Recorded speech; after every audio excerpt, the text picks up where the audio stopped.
Alright, hello everybody, welcome back to my second video in my new video series. If you guys haven't seen it, this is a question where I kind of come up with my own just, out of left field questions to ask you guys, my viewers. Have you guys answer in the comments below?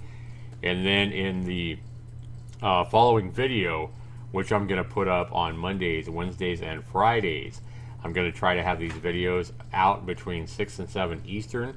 And that means that the videos will be up between 3 and 4 p.m. Pacific on Mondays, Wednesdays, and Fridays.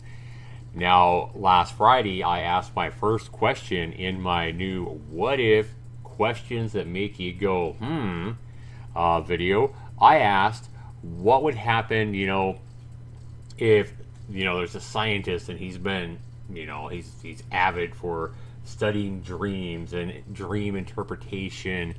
And, he works his whole life and puts, millions of dollars into research to try to find a way to record people's dreams and be able to put that on a monitor so that he can watch, anybody can sit there on a monitor and watch somebody's dreams live. Just as you dream them in your head, imagine if they were on a monitor with sound and everything like that.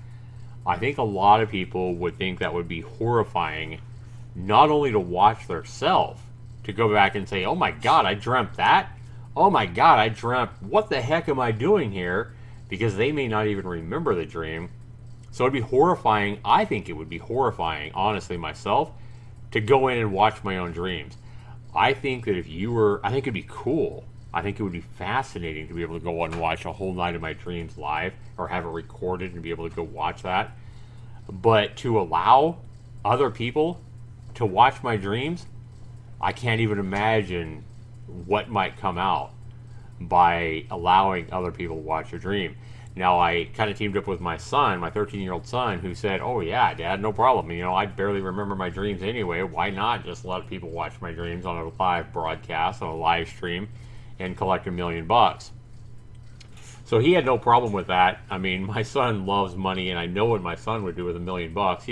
He'd be very giving and caring and loving, and he'd get us out of this rent, this house we rent right now, an old house that's basically, it's just not a good house to live in. I mean, we don't live in the best house. I mean, granted, it could be worse. We could live in an apartment. We could live in a homeless shelter. There's a lot of, scenarios that we would be worse, but I'm sure my son would be like, I'm going to buy a new house, and I'm sure he would, buy himself and his dad, who he loves very much, amazing computers, or he'd have me build just amazing computers, wouldn't you, son?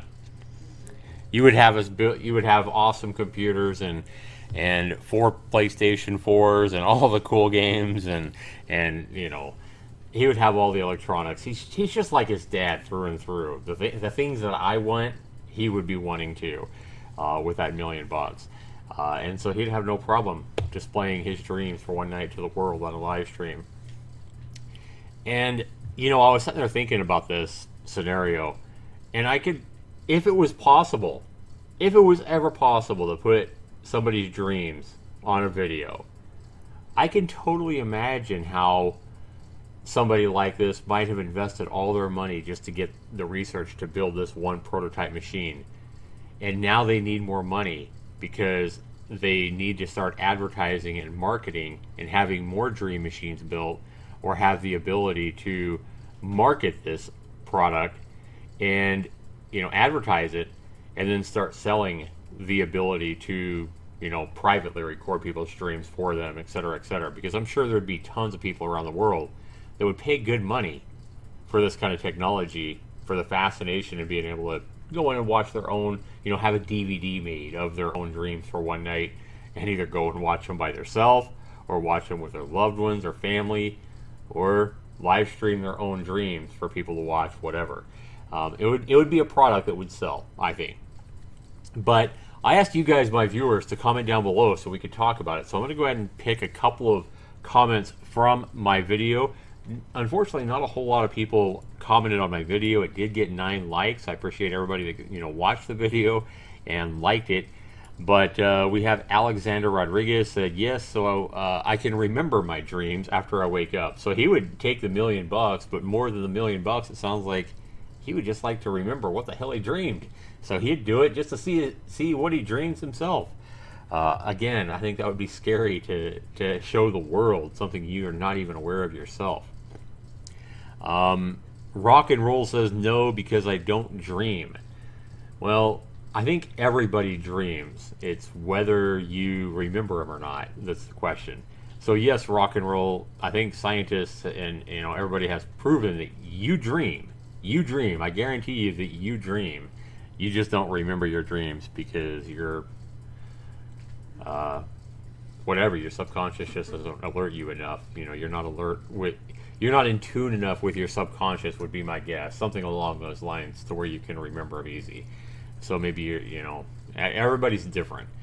And then Sarah Bailey says, nope, no thank you, and absolutely not. My dreams are very vivid, yes, but I would not want, I also know what I dream.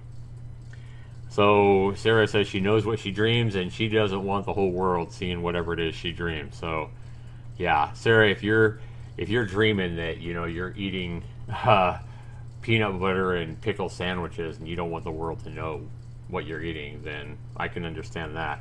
No, I think it would be horrifying to see everything that I dream myself. And even if I could watch it myself, I could only imagine some of the stuff I dreamed. I remember as a kid having nightmares and some of really vivid dreams as well, and bloody skeletons, and killing my family, and just graphic horror kind of stuff. And this was back in the 80s when I was a kid, dreaming really just nightmares that woke me up in a cold sweat. And it's funny that as a kid, I had nightmares about monsters and skeletons with knives and machetes and stuff like that. And as you get older, your dreams become more realistic, I think.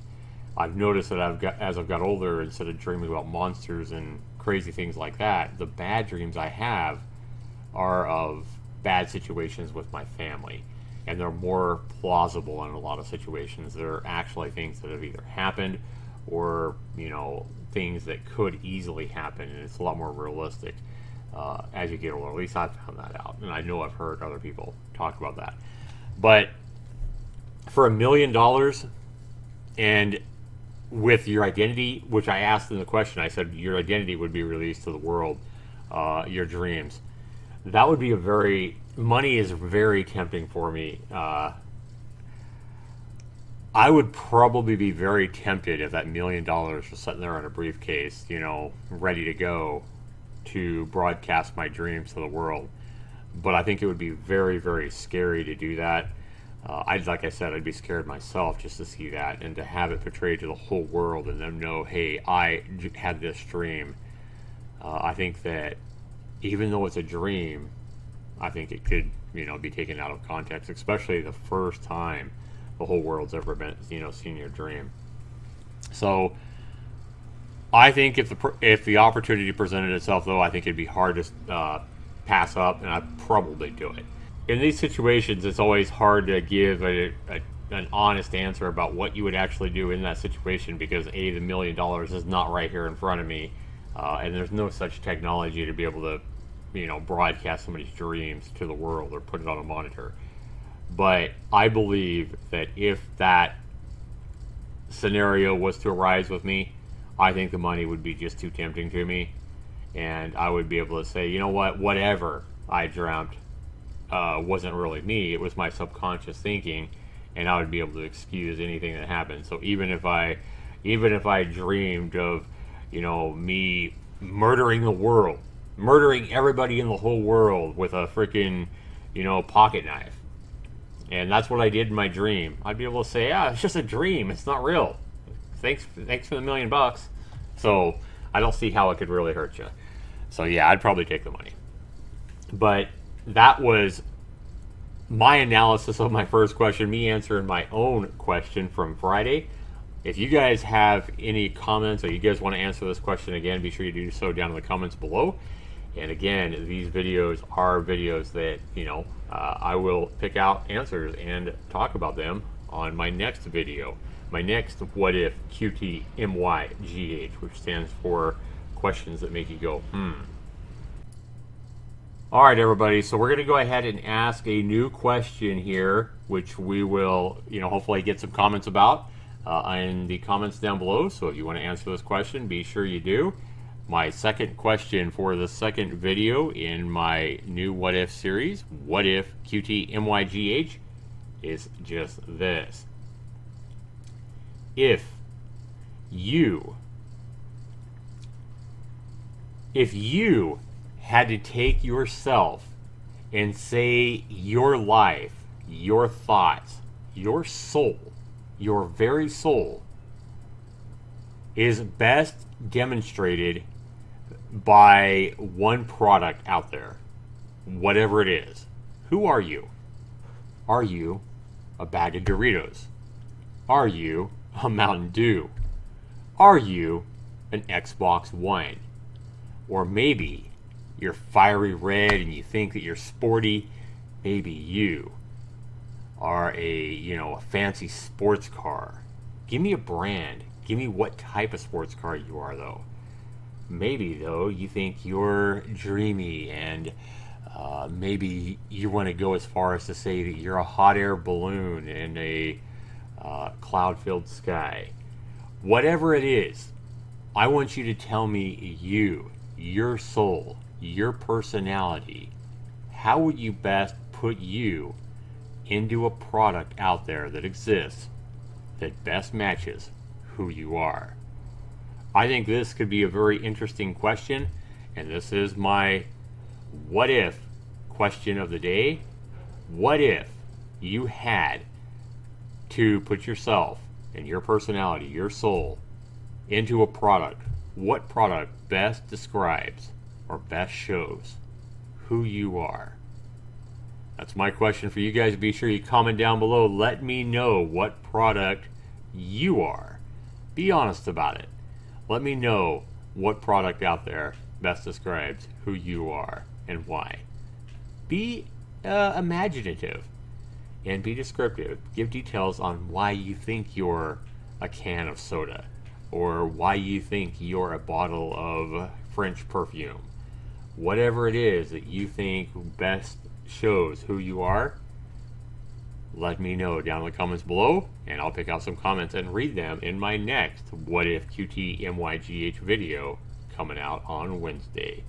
Until then, have a great night, everybody. Make sure you check out my live stream Under the Moonshine. The link is down below to my Twitch channel, where you guys can watch me live play new games, a lot of story-based games, live, midnight Eastern, and that's 9 p.m. Pacific, Monday through Friday, every night of the week. Thanks so much for watching, everybody. We'll see you in the next video. This has been Zaxtorian. Take care.